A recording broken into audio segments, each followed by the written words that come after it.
Amen. They would make his way straight.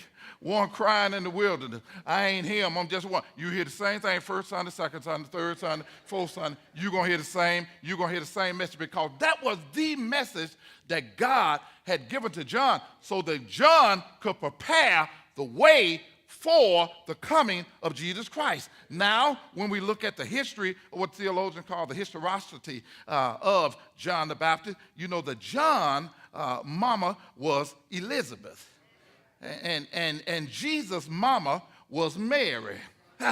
Now, John's mama, Elizabeth, was pregnant 6 months before Jesus' mama conceived. So John was 6 months older than Jesus Christ. John and Jesus was related. John, Mary, and Elizabeth was first cousins, which would have made Jesus and John second cousins. The second cousins, John's business was to prepare the way for Jesus Christ. So then John truly in his birth was born to prepare the way for his cousin to come.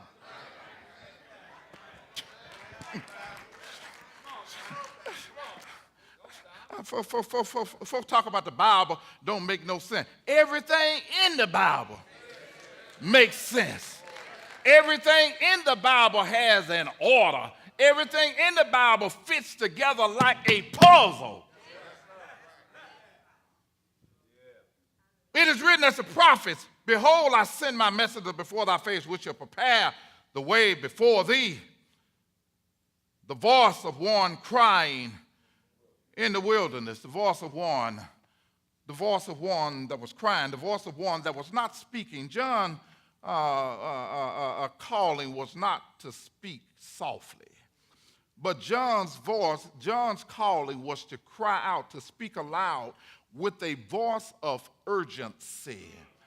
John the Baptist preached every day like it was going to be his last day. John the Baptist cried out with an urgency.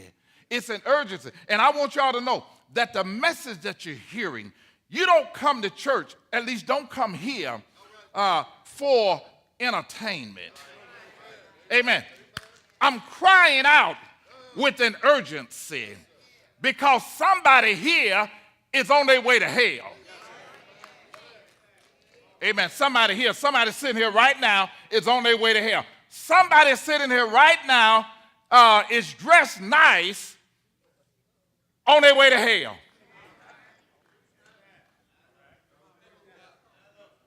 Amen. Let that settle in. I ain't forgot what I'm saying. I got some more to say. Somebody sitting here right now got on some $600 shoes on their way to hell. Somebody sitting here right now got their hair done, laid, curled, weaved, sewed in, whatever it is, on their way to hell. Some man sitting here today got a nice haircut, nice line, looking good, on their way to hell. And when you hear the gospel, when you hear the true gospel, it will always be preached with an urgent voice. Because it may be your last time. You can't preach the gospel like you don't care. You preach the gospel like you saw an infant, as if you were looking at a little baby walking towards a snake. Oh!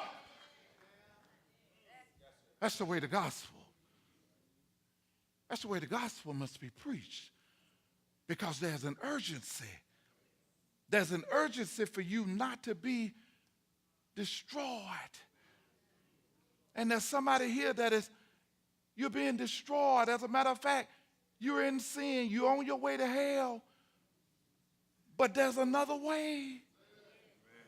You don't have to go there. You don't have to die and go to hell. You can turn to Christ.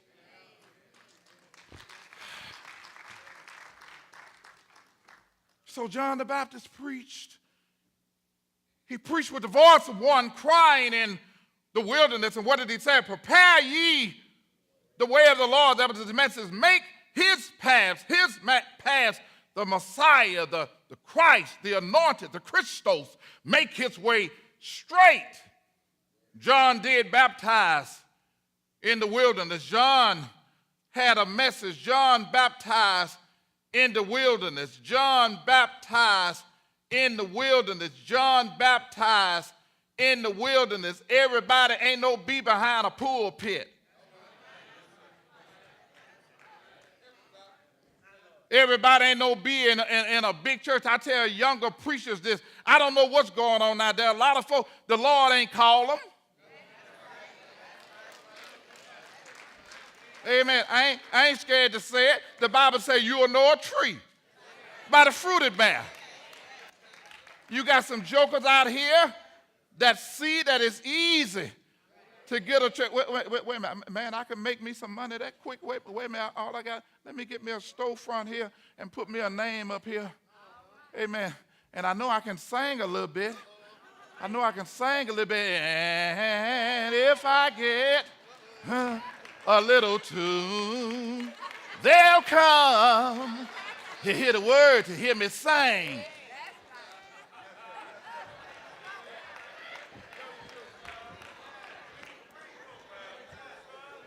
They'll bring their pocketbook and open it up to me. Oh, Lord.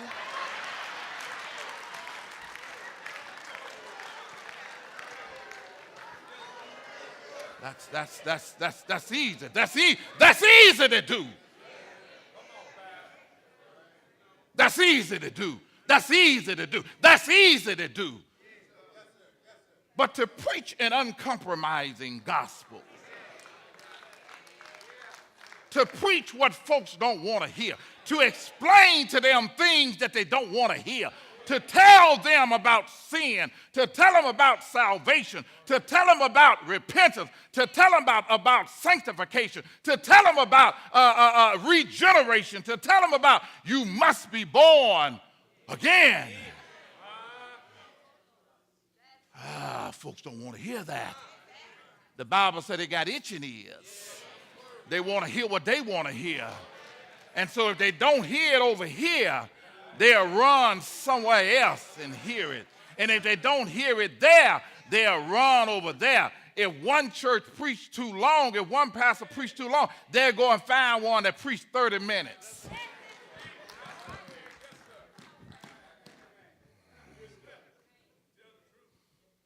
John cried, and John was called to be a voice, the voice crying in the wilderness, crying